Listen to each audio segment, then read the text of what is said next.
નમસ્કાર મિત્રો, એકવાર ઘટના એવી બને છે કે કામરૂ દેશની મેલી વિદ્યા શીખી અને એક ડોસલીઓ વાદી કામરૂ દેશમાંથી નીકળી જાય છે અને પછી તે એક ગામથી બીજા ગામ, બીજા ગામથી ત્રીજા ગામ, આમ તે ચાલતો ચાલતો ગામોમાં ફરે છે અને ગામમાં જેટલા ભુવાઓ હોય ને એમની માતાઓને લૂંટવા લાગે છે। કોઈના મઢમાં જો માતાઓ હોય તો એમના મઢમાંથી માતાઓ લૂંટી લે અને કોઈના કરંડિયામાં માતાજી હોય તો એમના કરંડિયાઓ લૂંટી લે।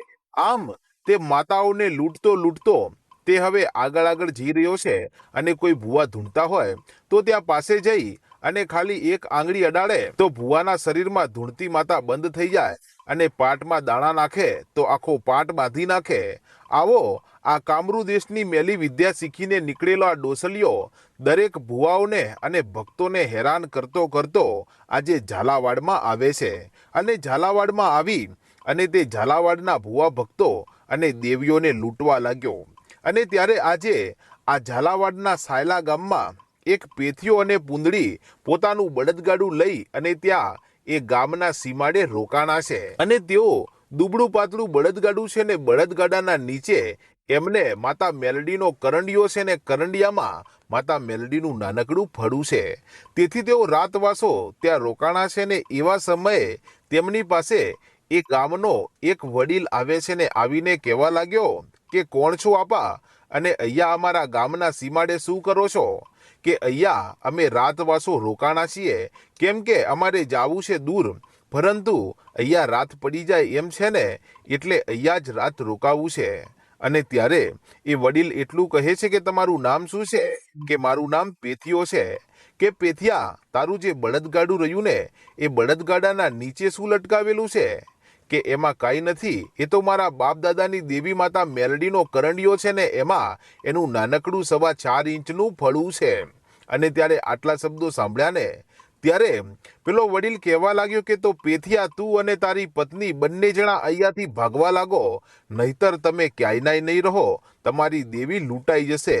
અને ત્યારે આટલા શબ્દો સાંભળી અને પેથિયો કહે છે કે મારી દેવી મેલડીને કોણ લૂંટી શકે અને એવો તો મારી મેલડીને લૂંટનારો કોણ પેદા થયો છે? અને ત્યારે આટલા શબ્દો સાંભળીને પેલો વડીલ એટલું કહે છે કે સાંભળ પેથિયા, કામરૂ દેશની મેલી વિદ્યા શીખી અને કોઈક ડોસલીઓ વાદી આવ્યો છે અને તે દેવોને લૂંટતો લૂંટતો આ બાજુ આવી રહ્યો છે। મઢમાંથી દેવીઓ લૂંટી જાય છે, કરંડિયામાંથી દેવીઓને લઈ જાય છે અને પોતાની જોડીમાં નાખી અને કામરૂ દેશની વિદ્યાથી દેવી દેવતાઓને બાંધતો જાય છે। માટે ડોસલિયા, હવે તારાથી ભગાય એટલું ભાગવા માંડ, નહીતર પછી કહેતો નહીં કે તને કહ્યું નતું। અને જ્યારે આમ ડોસલિયાએ આટલી વાત સાંભળીને ત્યાં તો એની પત્ની પૂંજડી કહેવા લાગી કે સ્વામીનાથ, ચાલો ને આપણે અહીંયાથી જતા રહીએ, હવે અહીંયા રોકાવામાં મજા નથી। અને પછી તો ડોસલિયો બળદગાડું હાંકી અને ત્યાંથી ચાલી નીકળ્યો અને આખી રાત ચાલ્યો, એક ગામ બીજા ગામ ને ત્રીજા ગામ પહોંચ્યો છે અને વહેલી સવાર થઈ છે અને બળદ ત્યાં જ થાકી અને પગ વાળીને હેઠા બેસી જાય છે।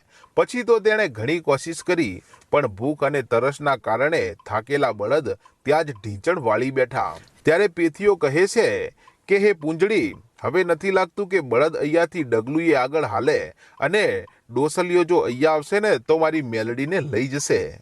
ત્યારે પૂંજડી કહે છે કે સ્વામીનાથ, તો હવે શું કરશું?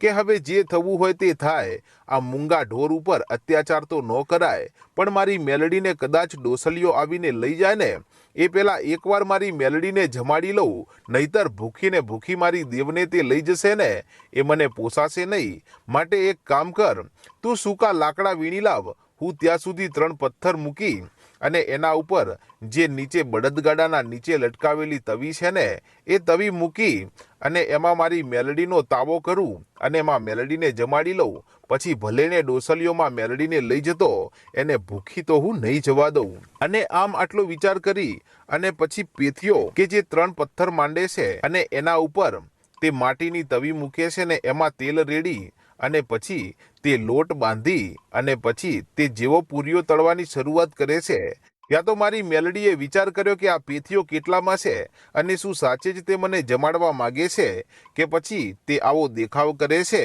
લાય, એકવાર મારા ભગતની પરીક્ષા તો કરવા દો। આમ કહીને મારી મેલડીએ પોતે લીલા રચી અને જે તાવો હતો માટીનો, એ તાવામાં એક નજર કરતાની સાથે એ તાવો વચ્ચેથી તિરાડ પડી ગઈ અને બધું તેલ એમાંથી નીકળી ગયું। ત્યારે આ ઘટના જોઈ અને એની પત્ની પૂંજડીની આંખમાંથી બોર બોર જેવડા આંસુડા વહેવા લાગ્યા કે સ્વામીનાથ, એક તાવો લઈને આવ્યા હતા, એ પણ જુઓ આમ જ ફાટી ગયો। હવે તો મારી માતાને ભૂખી જ લઈ જશે પેલો ડોસલિયો। ત્યારે પેથીઓ કહે છે કે મારી માતાને ભૂખી જવા દઉં ને તો આપણા બાપ દાદાનું ધર્મ લાજે। ગાંડી તું ચિંતા કરીશ નહીં, ફેર થોડું તેલ વેડ અને જો હવે હું શું કરું છું। આમ કહીને પથ્થર મૂક્યા આગા અને પોતાના બંને પગેથી જે તાવાની તિરાડ હતી એના વચ્ચે પગ રાખી દીધો અને પછી તેલ રેડ્યું અને નીચે સળગાવી આગ અને પેથિયાના પગ તો બળવા લાગ્યા। પણ પેથીઓ કહે છે કે મારી માતાને જમાડ્યા વગર તો નહીં જવા દઉં। અને પછી 5 પૂરીઓ તળી અને 5 પૂરીઓને લીધી અને પછી પેથીઓ કહે છે કે પૂંજડી, પૂરીઓ તૈયાર છે, હવે મારી માતાને જમાડી લઉં। આમ કહીને ઊભો થયો, એની સાથે જ ત્યાં પેલો ડોસલિયો વાદી આવીને ઊભો રહી ગયો અને કહે છે કે લ્યા કોણ છે તું અને અહીંયા શું કરી રહ્યો છે। અને ત્યારે પેથીઓ એની સામું જોતા જ સમજી ગયો કે ડોસલિયા વાદીનું જે નામ અને જે પહેરવેશ સાંભળ્યો હતો આ એ જ છે, પણ પૂછવા તો દ્યો। આમ કહીને કહે છે કે હું પેથીઓ છું, તમે કોણ છો?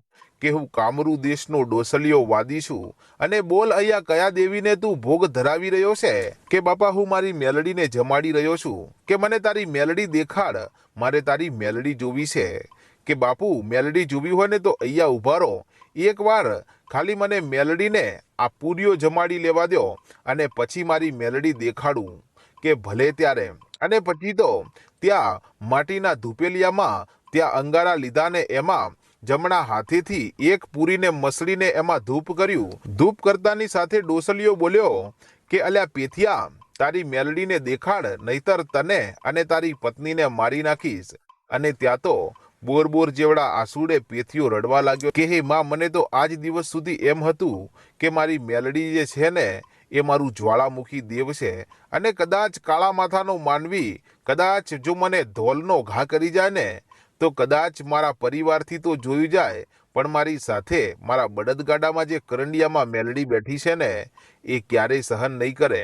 પણ માડી આજે મને ખબર પડી ગઈ કે માડી હુંએ દુબળો અને તને પૂજનારા અમારા પેઢીના પૂર્વજોએ દુબળા અને મારી મેલડી તુંએ દુબળી। આમ કહીને પેથિયાની આંખમાંથી આંસુનું એક બિંદુ નીકળ્યું અને જેવું ધરતી ઉપર પડ્યું ને એની સાથે તો મારી લોઢાના દાંતવાળી મેલડીએ પેથિયાના કાને બેબી અવાજ કર્યો કે પેથિયા, રડે છે શું? અરે હું મેલડી તારા ભેગી છું અને આ ડોસલિયો તને હેરાન કરી રહ્યો છે અને હજી ડોસલિયાને ખબર નથી કે હું મેલડી કોણ દેવ છું। અરે જા પેથિયા, તું મને મેલડીને જમાડી છે ને તો હવે મને પાણી પીવડાવી દે। અને ત્યારે આ પેથિયાએ પોતાના હાથમાં અંજળી ભરી અને જે ધૂપ કર્યું હતું તેની બાજુમાં પોતાના જમણા હાથમાં પાણીની અંજળી ભરીને 3 વાર માં મેલડીને પીવડાવ્યું। ત્યારે માં મેલડી બોલી કે પેથિયા, 3 વાર તો પાણીના ઘૂંટા ભર્યા છે, પણ હવે 4થી વાર તને કહું છું કે પાણીની અંજળી ભર અને જય માં મેલડી કહી અને ડોસલિયા વાદીની સામું પાણીનો ઘા કર અને પાણીનો ઘા કરતાની સાથે જો આ કામરૂ દેશની વિદ્યા ભણીને આવેલા આ ડોસલિયા વાદીને જો બાળીને ભસ્મ ના કરી નાખું ને તો પેથિયા તારી મેલડી ના કહેવાઉ બાપ। અને આમ મારી મેલડીએ જ્યારે આટલો સંકેત આપ્યો ને પછી તો ડોસલિયો બોલ્યો કે અલ્યા પેથિયા, તારી મેલડી દેખાડવી છે કે પછી આ બધું ધૂપ અને ધુમાળા બધા નાખી દઉં? અને ત્યારે પેથિયો કહે છે કે ઉભા રહો, મારી મેલડી દેખાડું છું। આમ કહીને પાણીની અંજળી ભરીને જેવી આ ડોસલિયા વાદી ઉપર ઘા કર્યો ને ત્યાં તો મારી મેલડીએ તાંત્રિક વિદ્યા ભણીને આવેલા આ કામરૂ દેશના ડોસલિયા વાદીને બાળીને ભસ્મ કરી નાખ્યો અને પછી પેથિયા અને પૂંજડીની મારી મેલડીએ ઇજ્જત રાખી દીધી।